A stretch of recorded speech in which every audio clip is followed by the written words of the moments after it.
あれ、今日はママも食べるの？え？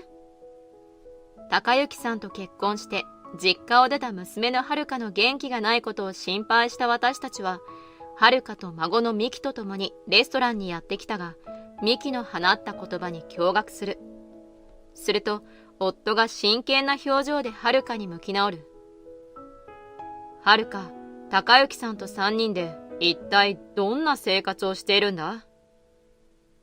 遥ははじめ黙っていたが、夫の真剣な表情に感化されたのか、ぽつりぽつりと話し始めた。私はさゆり。夫の明との間には遥という一人娘がいる。遥は子供を希望しながらもなかなか妊娠できなかった私たち夫婦にとってやっとできた待望の娘だった。そんな遥を私たちは溺愛し大切に育ててきた。しかし遥を大事にするあまり過保護気味になってしまっていたことも否めない。遥に対しては同世代の誰よりも門限を厳しくし、男女交際についてもまだ早いとなかなか認めてあげることができなかった。それでも遥はそんな私たちの教育に文句を言うこともなく、私たちの愛情を一身に受けて素直で優しい子に育ってくれた。そして大学を卒業した遥が就職を決めた会社で配属されたのは、自宅から通うには遠い近隣県の支店だった。遥、本当に一人で大丈夫？大丈夫。そのためにセキュリティもしっかりしたマンションにしたんでしょ？いつまでも過保護な私と夫に苦笑しながらも、遥は一人暮らしを始めた。実家を離れてみて、初めて遥は私たちに縛られない自由な生活を知ったようだった。一人での生活に羽を伸ばし始めた遥は、次第に私たちからの連絡を面倒がるようになる。電話をしてもそっけなく返されることもしばしばあった。遥、ご飯はちゃんと食べてる？昨日も帰りが遅かったの？お母さん、私もう社会人よ。もう一人でちゃんとやっていけるから、帰りの時間だって好きに決めさせて。でもお母さんもお父さんも心配なのよ。今度はいつ帰ってくるの？まだ仕事にも慣れてないから週末はゆっくりしたいの。だから当分は帰れないと思う。そう。それならお母さんたちがそっちに行こうかしら。遥の好きなご飯作って持って行ってあげる。だからそういうのも大丈夫だって。もうちょっと私を信頼して放っておいてよ。遥に釘を刺された私と夫は、おとなしく自宅から遥の健康を願って過ごすのだった。そんなある日、久しぶりに遥から電話がかかってくる。お父さんお母さん、週末大事な話があるから実家に帰ってもいい？ええ、もちろん。ごちそう用意して待ってるから。遥の要件は気になったが、それよりも久しぶりに遥に会える喜びの方が大きかった。しかし、週末帰ってきた遥の横には見たことのない男性がいた。はじめまして、高之と言います。その男性は遥とお付き合いをしているという。さらに遥が衝撃的な言葉を発する。あのね、私、高之と結婚したいの。だから、お父さんとお母さんにも結婚を認めてほしくて。言葉を失う私とは反対に、夫はすぐに高之さんを質問攻めにする。高之くん、君はいくつだね？今は28っす。仕事は何をしているんだね？今は何も。何も？どういうことだ？遥が慌てて説明する。高之は仕事を辞めたばっかりで、今転職活動中なの。遥の言葉を聞いた夫は、再び高之さんに質問を続ける。仕事を辞める前は何の仕事をしていたんだ？いろいろっすね。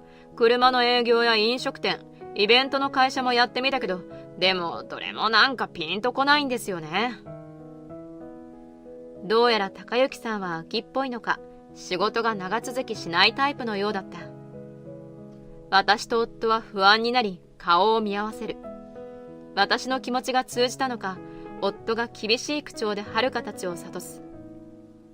遥はまだ若いし、高之さんも定職についていないようだ。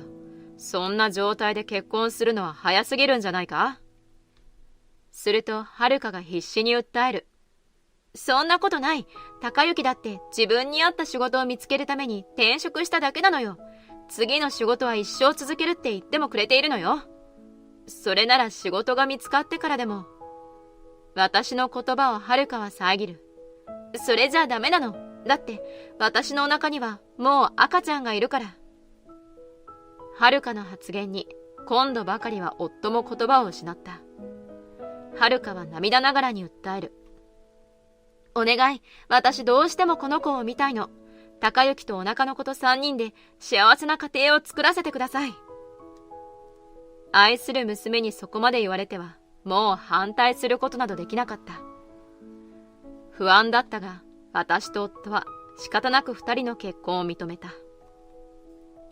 貯金もほとんどない2人に援助する形で簡単に結婚式を挙げたはるかと高雪さんだったが、はるかの借りていたマンションに高雪さんが転がり込む形で新婚生活を始める。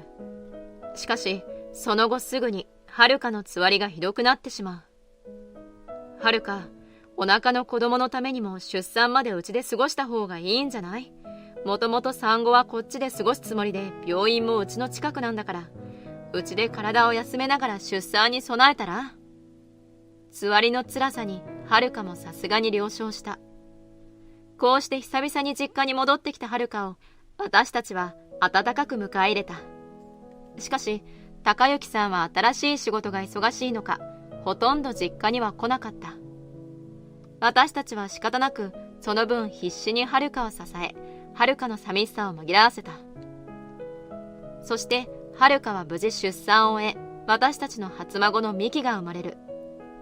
生まれてから1ヶ月間、娘と初孫と過ごせた期間は幸せそのものだった。しかしその幸せな時間も終わりを告げる。1ヶ月が経ち、はるかとミキは私たちの元を離れ、高雪さんの待つ自宅に戻っていく。慣れない育児ではるかが大変な思いをしていないか心配になり、はるかの家に電話をすると、はるかはうちにいた時とは打って変わって私たちにそっけない対応をしてくる。はるか、みきちゃんとの生活はどう？今度の土日は私たちが手伝いに行こうか？やめて、大丈夫だから。でも初めての育児なんだから、もっといろんな人の手を頼っていいのよ。ミキの親は私と高雪なの。だからミキのことは他の人に頼らず自分たちだけでやっていくべきだと思ってる。はるかの堅くなな様子に少し不安になった私はそっと尋ねる。それ、高雪さんに言われたの？高雪はずっと私がお母さんたちに甘えすぎだって思ってたみたい。だからもっと自分一人でちゃんとできるところを見せたいの。もう少し私一人で頑張ってみるから。わかったわ。でも本当に困った時はいつでも言ってね。それからはるかは家族3人で過ごすからといい、お盆もお正月も実家に帰ってくることはなかった。電話をしてもつながらなかったり、やっとつながったと思ったらそっけなく切られたり。はるかが高雪さんとみきちゃんと3人でうまくやっていけているならいいじゃないか。僕たちは寂しいけど我慢しよう。心配と寂しさでやきもきしている私に夫はそう慰めてくれた。きっと自分も寂しい気持ちでいっぱいだっただろうに、夫はそうやって自分にも言い聞かせていたのかもしれない。なかなかはるかにもみきにも会えないまま3年の月日が過ぎた頃、突然はるかから連絡が来る。お願いがあるの。お金を貸してくれない？お金？久々に電話をかけてきたはるかは私にお金の無心をしてきた。聞くとマンションの更新手続きに手数料を払わなければいけなくなってしまったらしい。私たちが探してあげた一人暮らし用のマンションにずっと家族3人で住んでいたことも驚きだったが、高雪さんが働いているにもかかわらず更新料も払えないことも不思議だった。私たちはとにかく一度はるかの自宅に行き、直接会って話を聞くことにした。久々にはるかのマンションを訪れると、すっかり痩せ細り、やつれた顔をしてミキを抱くはるかが中から出てきた。はるか、ずいぶん痩せたのね。やっぱり育児は大変？無理してるんじゃないの？はるかは力なく笑う。大丈夫。最近内職を始めて少し疲れているだけよ。ちゃんとご飯は食べてる？そうだ、せっかくだから何かはるかの好きなものでも食べに行きましょうよ。すると奥から高幸さんが出てくる。お父さんお母さん、お金って持ってきてくれましたか？ああ、用意はしてきたが。夫がお金の入った封筒を出すと、高幸さんは奪うように受け取る。いやー、助かりました。まさか更新手数料がこんなに高いなんてね。ありがとうございました。お金を引き取ると私たちを追い返そうとする高幸さんだったが、私たちは慌てて止めた。待って。せっかく来たんだからもっといろいろ話も聞きたいし、みきちゃんの顔もゆっくり見たいわ。これから一緒に食事でもしに行きましょうよ。実ははるかの仕事がまだ残ってて、外に食べに行く時間もないんですよ。なので食事なら俺が後で買ってきて仕事の合間にはるかに食べさせますから。高幸さんはそう言うとしれっと手を出し、私たちにお金を要求してきた。夫が出した1万円を受け取ると、高幸さんは今度こそ私たちを追い返すように外に出した。私たちは後ろ髪を引かれながらはるかの家を後にする。それからもはるかの様子が心配になった私たちは、週末ごとにはるかの好きだったおかずと食費の足しにとお金を持ってはるかの家を訪れたが、その度に高幸さんにはるかは疲れて寝ていると言われ、食べ物とお金だけ受け取って追い返された。なんとかはるかに落ち着いて話を聞きたいと思った私たちは、平日夫に休みを取ってもらい、あえて連絡せずにはるかの家を訪ねてみる。お父さんお母さん。相変わらず痩せこけたはるかは突然訪れた私たちに驚きながらも家に迎え入れてくれた。家の中は内職の商品でごった返している。はるか忙しそうね。でもミキのためにはお金が必要だから。そう言いミキを抱きしめるはるかを私たちは半ば無理やり外に連れ出した。このままだとあなたが倒れてしまうわ。もしかしてちゃんと食べれてないんじゃない？まずは何か食べに行きましょう。遠慮するはるかに代わって私はミキに尋ねた。ミキちゃん、今日はおじいちゃんとおばあちゃんとママでご飯食べに行こうね。何が食べたい？ミキね、いつも行ってるレストランのお子様ランチが食べたい。渡したお金でちゃんとご飯を食べに行っているんだと、私と夫は少しほっとして顔を見合わせる。レストランの席ではるかに何が食べたいか聞くと、ミキが不思議そうに尋ねてきた。あれ？今日はママも食べるの？え？ミキの言葉を聞いて、夫は真剣な表情ではるかに向き直る。はるか、高幸さんと3人で一体どんな生活をしているんだ？はるかははじめ黙っていたが、夫の真剣な表情に感化されたのか、ぽつりぽつりと話し始めた。実のところ、高幸さんは定職に就くことなく、常に職を転々とし、年齢が上がるに従って正社員で雇用してくれる会社は減ってきているという。その上、高幸さんはかなりの浪費家だったようで、貯金はみるみるなくなっているという。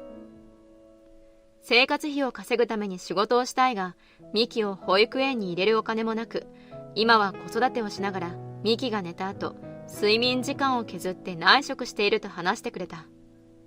しかし、そのお金もすぐに高幸さんが使ってしまうため、食費もままならない生活をしているそうだ。私たちが渡したお金はどうしたの？あのお金も高幸さんが管理してるから、お父さんたちに聞かれた時のために数回このレストランに連れてきてくれたけど、お金がもったいないから私は食べるなって言われて。だからミキちゃんはあんな風に言ったのね。でもいいの。ミキが喜んでくれるなら私のことはどうでもいいの。お母さんが作ってくれたおかずのおかげでミキだけはお腹を空かせずに済んでるから。この様子だと私が作って持ってきたおかずもはるかの口にはほとんど入っていないのだろう。私ははるかの境遇を思うと涙が出そうになる。やはりあの時、私と夫が感じた不安は当たっていた。無理にでも結婚を思いとどまらせるべきだった。はるか、みきちゃんを連れて家に帰ってきなさい。私たちと一緒に暮らしましょう。隣で夫も深くうなずいている。でも、自宅に帰ってからも迷っていたはるかを説得し、実家に行くためにトランクに荷物をまとめさせる。そうこうしていると、玄関のドアが開く音がする。お父さんお母さん、何してるんですか？帰ってきたのは高之さんだった。自分の荷物をトランクに入れているはるかを見て声を荒げる。はるか、お前何してるんだ？その荷物は何だ？怯えるはるかをかばうように夫が口を開く。はるかを責める前に私たちにちゃんと説明してほしい。いくら転職を繰り返して給料が安いと言っても、生活費もままならないほどお金がないというのはおかしいんじゃないか？一体何に使ってるんだ？それは。威勢の良かった高之さんが急に口ごもる。私はこそっとはるかに耳打ちする。はるか、あなたネットでカードの明細は見れる？見れるけど、じゃあそれを確認して。はるかがスマホを操作し、明細の画面を見せる。明細の中身でひときわ目を引いているのが、高額の支払いをしている夜のお店や女性もののブランドショップだった。それを見た夫はいぶかしげにつぶやく。水商売の女性にでも貢いでいるのか？高之さんは一層動揺する。何を言ってるんですか？これは仕事の営業の行きつけの店ってだけですよ。言い終わると同時に高之さんのスマホの着信音が鳴る。焦った高之さんは慌ててスピーカーのボタンを押してしまう。電話の向こうの声が部屋の中いっぱいに流れ始める。高之さん、昨日もボトル入れてくれてありがとうね。今度新作のバッグが出るからまた買ってほしいな。今度はいつお店に来てくれるの？高之さんは慌てて電話を切るが、もうどうやってもごまかしようがなかった。私が冷たい目で高之さんを見ると、夫がはるかに問いかける。はるか、わかっただろ？この男といても、はるかとみきちゃんに幸せな未来はやってこない。離婚してうちに帰ってくるなら、私たちはいつでも歓迎するよ。離婚という言葉を聞き、高之さんは焦り始める。はるか、お前は離婚なんてしないよな。ミキと会えなくなってもいいのか？黙り込んでうつむくはるかを見て、高之さんは勝ち誇ったように言い放つ。お前は妻なんだから、夫の俺の言うことを黙って聞いていればいいんだよ。それを聞いた私は高之さんを怒鳴りつける。いい加減にしなさい。夫だからって妻が何でも言いなりになると思ったら大間違いよ。突然の私の怒号に高之さんも面食らっている。私は唖然とする高之さんを無視し話し続ける。私がずっと妻として夫を支えてきたのは、夫のことを尊敬し信頼しているから。あなたのように家族を顧みず、外の女性に貢いでいるような夫のことを尊敬できるはずがないわよ。そんな人、支える価値もない。そして私ははるかに向き直る。はるか、あなたもお母さんとお父さんの関係を見て、妻は夫に尽くすべきって思ってるかもしれないけど、それは違う。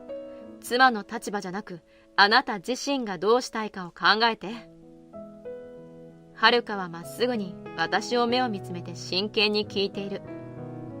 はるか、あなたはどうしたいの？はるかはゆっくりと、しかしきっぱりと言葉を口にする。私は高之と別れたい。そしてミキは私が引き取って育てたい。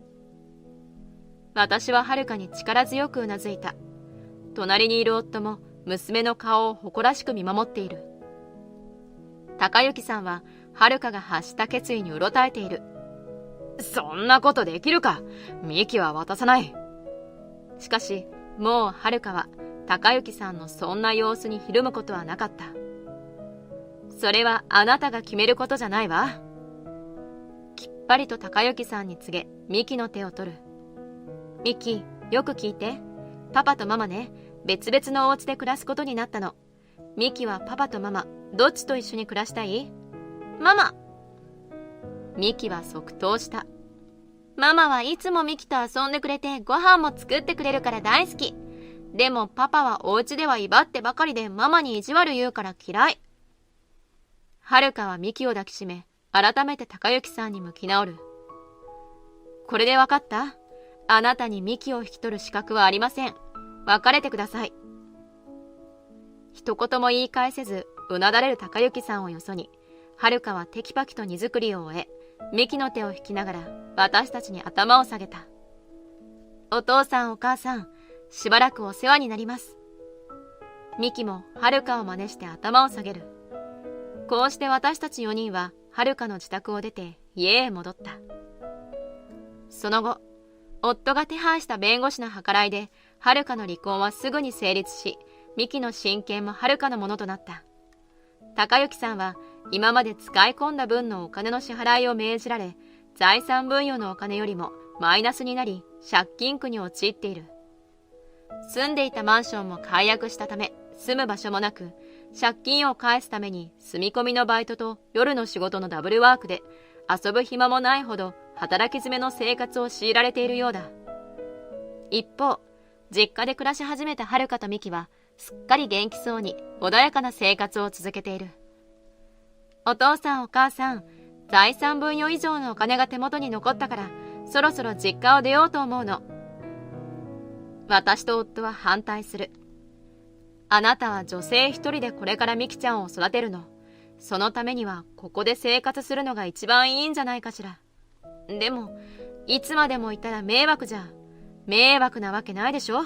あなたは一人で頑張りすぎなの。もっと私たちを頼ってちょうだい。頼っていいの？もちろんよ。あなたはいくつになっても私たちの大事な娘なんですから。ありがとうお父さんお母さん。泣き笑いするはるかと不思議そうに首をかしげているミキを見ながら、これからも夫と力を合わせて大事な娘と孫が幸せになれるよう全力で守ってやろうと誓ったのだった。